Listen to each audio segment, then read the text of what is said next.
Good morning. Well, thank you for joining We Got Your Mac. Another episode today. We're here talking about Microsoft and Mac. And for many organizations, it's been historically an either or discussion. But for today's conversation, we're joined by my friend and colleague, Steve Weiner, who's the principal architect of our Advanced Solutions Group.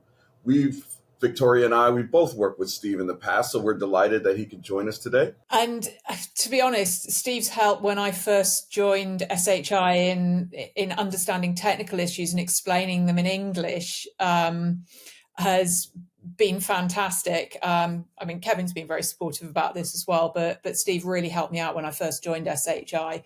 So It takes a village. Yeah. Well, thanks for joining us, Steve. Welcome to We Got Your Mac. I'm glad to be here. Thanks.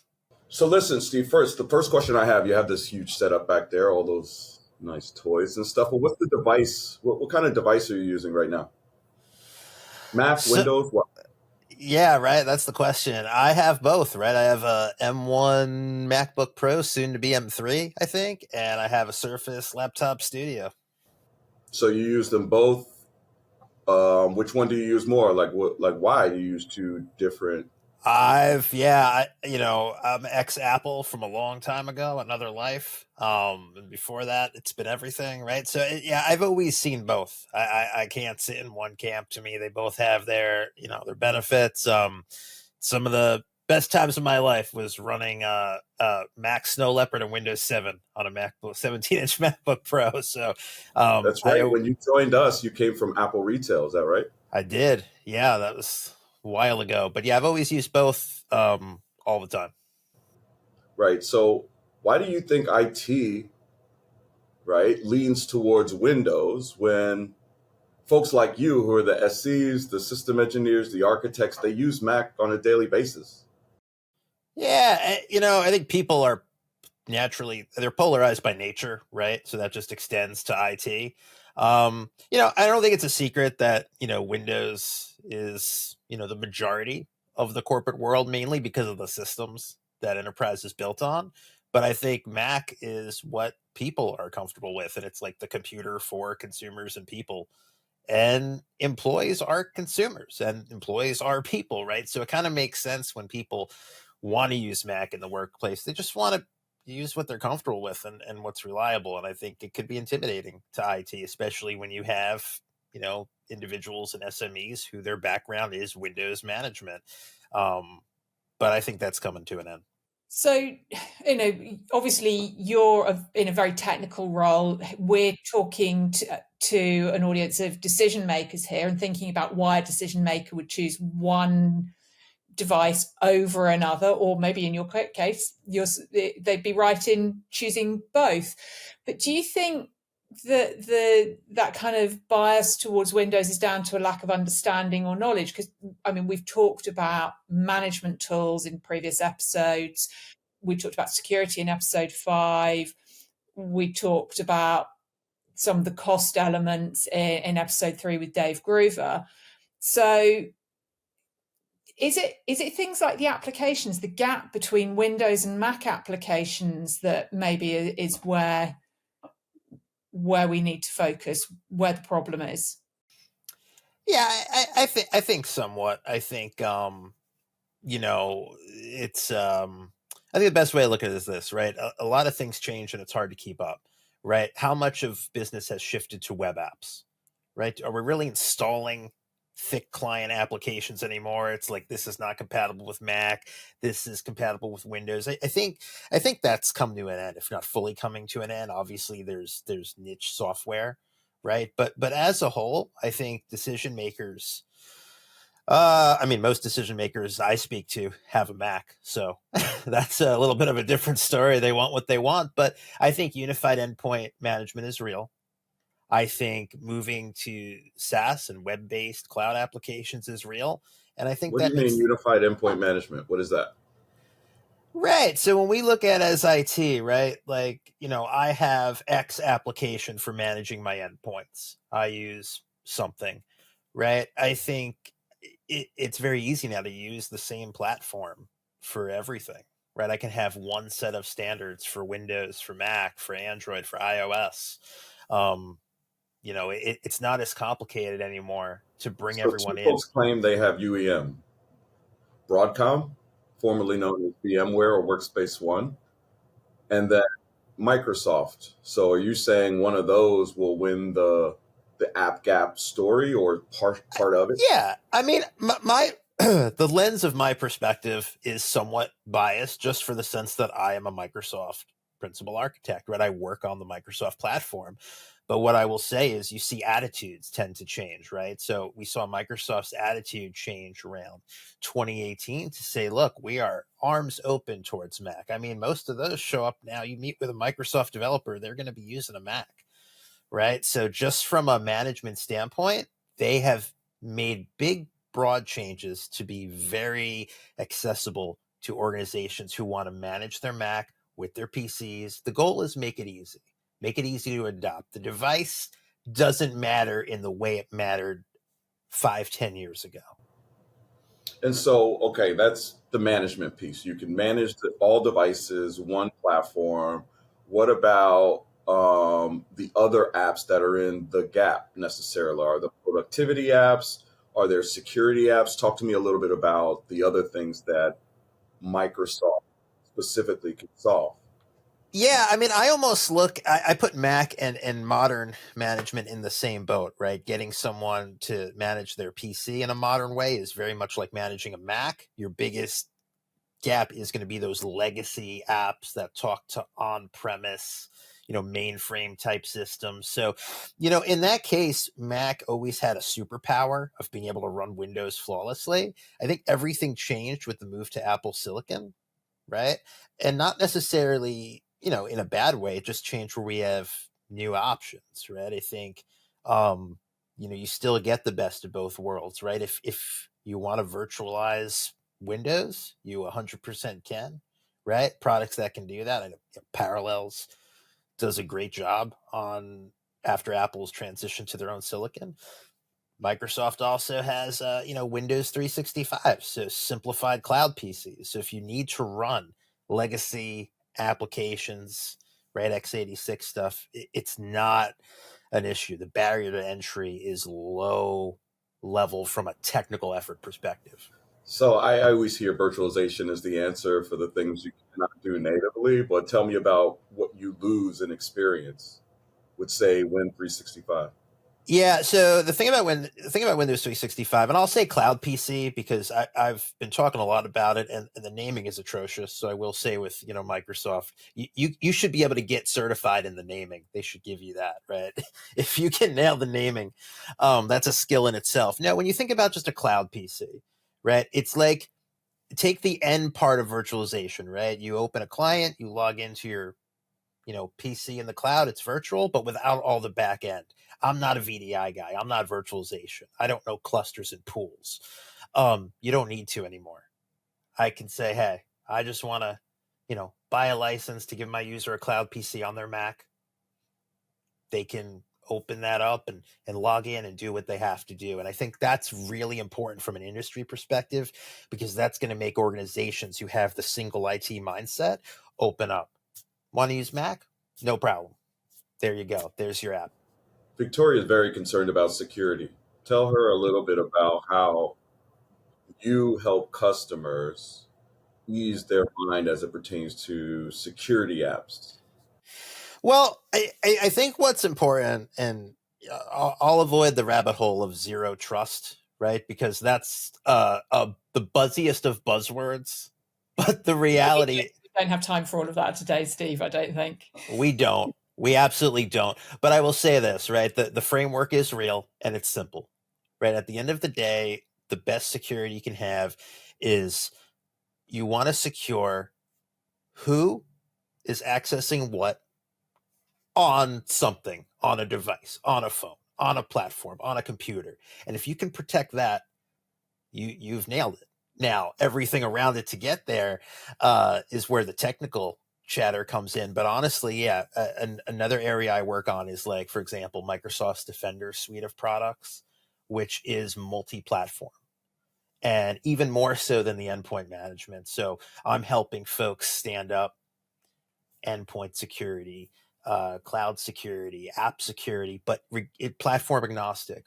We can give the same experience on Mac as we can give on Windows or on iOS, and it's holistic.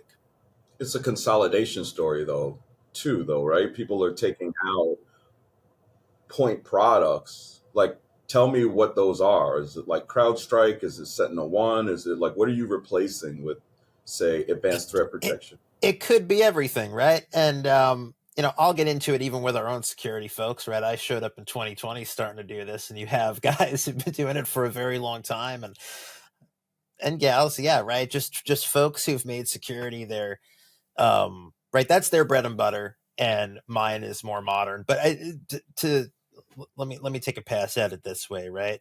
It is consolidation, right? It's consolidation in products. It's also consolidation in effort, right? I think as the way economics are for IT, right?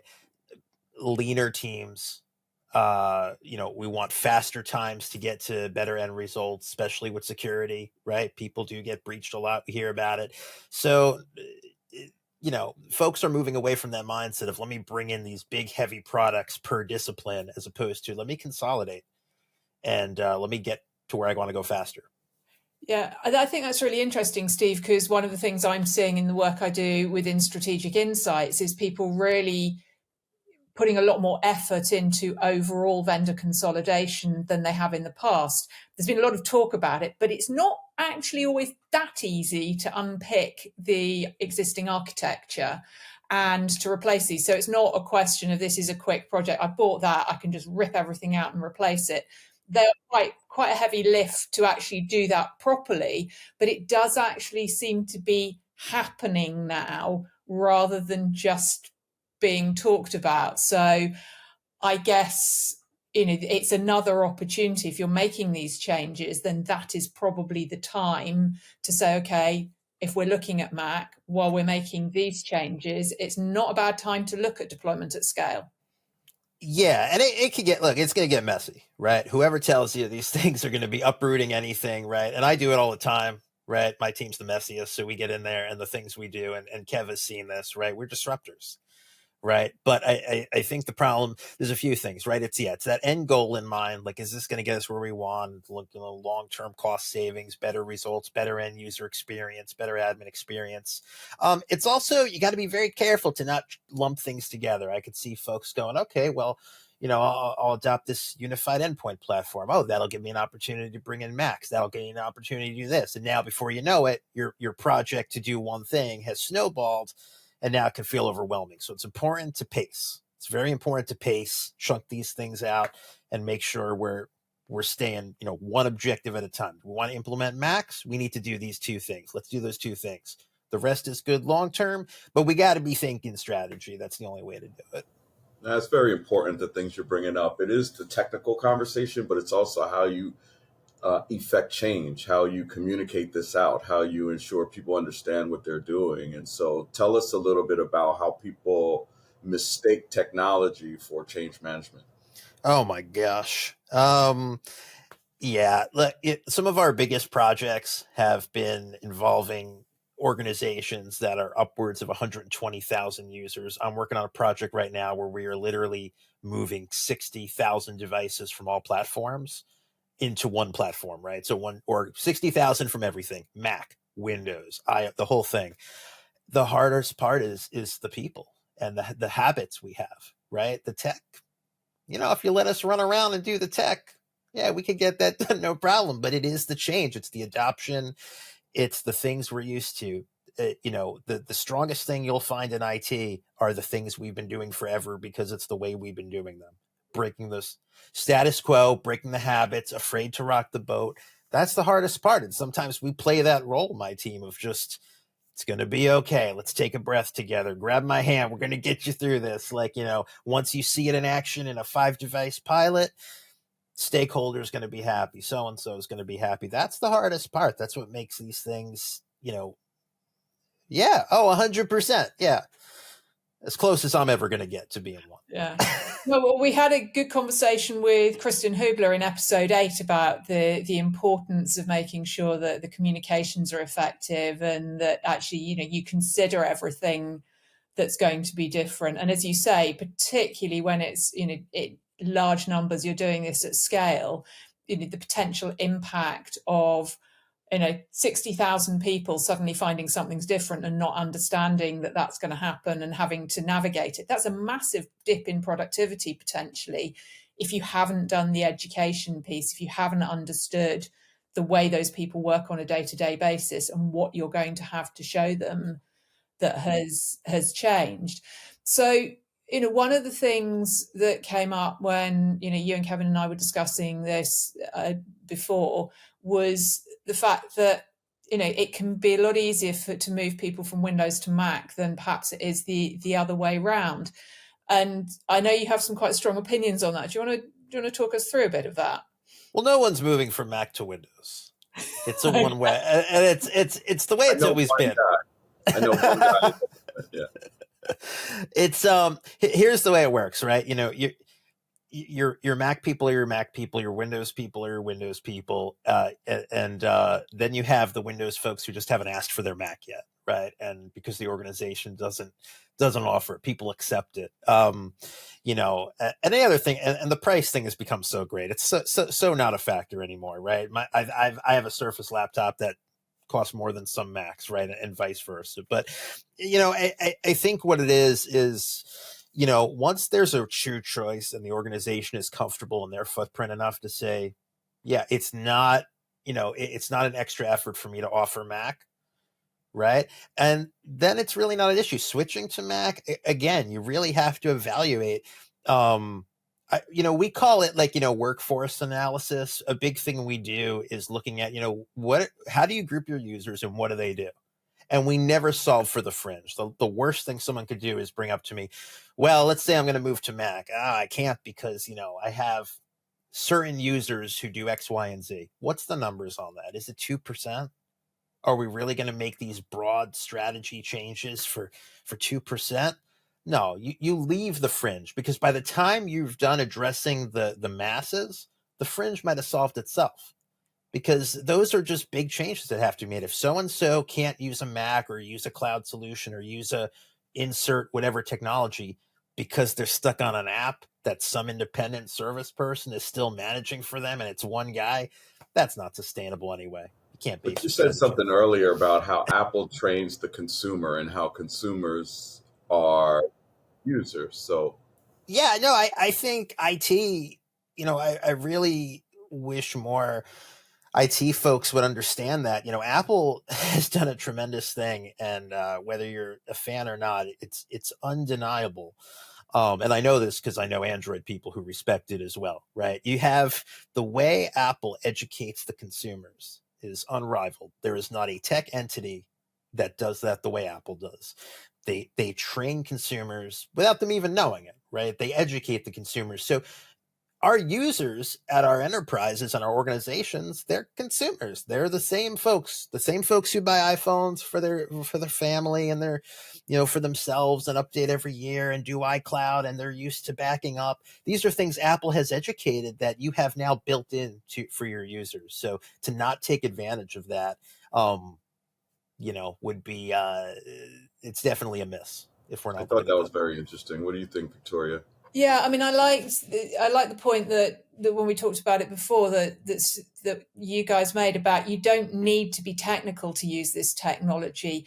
Yes, when we talked to Kristen, she talked about the fact that just because you use it in your personal life doesn't mean to say you're necessarily going to know exactly how to use it for business, but you at least know where to start. It feels familiar, it feels comfortable.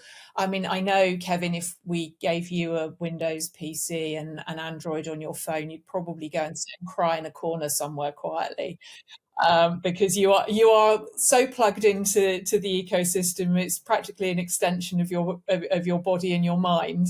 But I think a lot of people, it has that familiarity, so they don't necessarily feel intimidated by it and worried by the things that maybe are different because they're using it for work.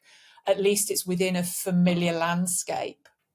I think it's not that Windows, doesn't have that. I think it's just as a the culture isn't the same, right? To say someone uses a home PC so they're going to be comfortable getting a PC at work, that doesn't exist. But on the Apple side, it really does. So even if someone's non-technical, to take what they do every day from a whether it's the phone or they use a Mac, most of that will apply, right? So to definitely to take advantage of it is important.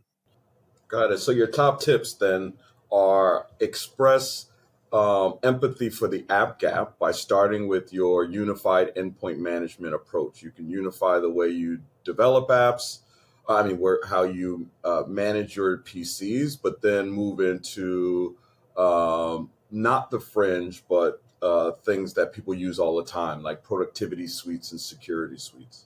Yeah, you're going to look at, I look at it in 3 tiers, right? Like, there was a time where Office for Mac was very different than Office for PC.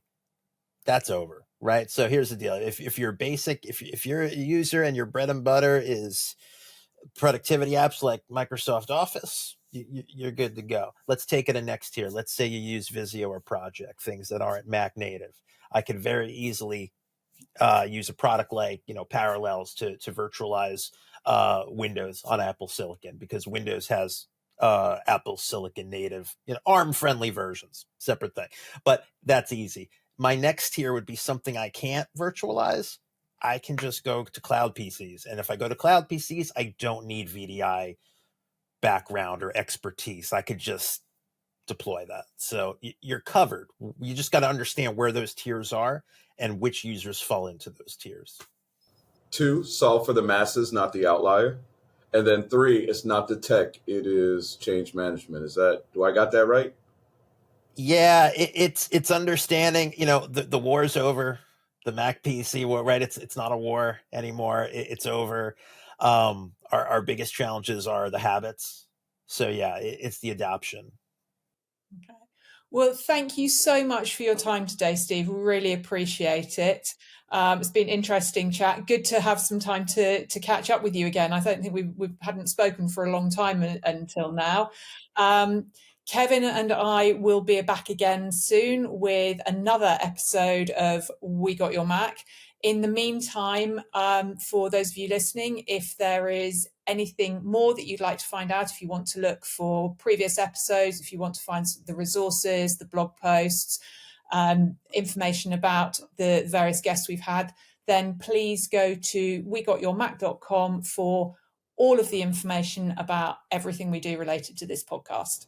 Yeah, and send us some questions so we can answer them on the air. We have a new email address, wegotyourmac@shi.com. We'd love to get some listener emails and some back and forth going on with you. So send us a note and tell us how much you love the show and what you want us to talk about.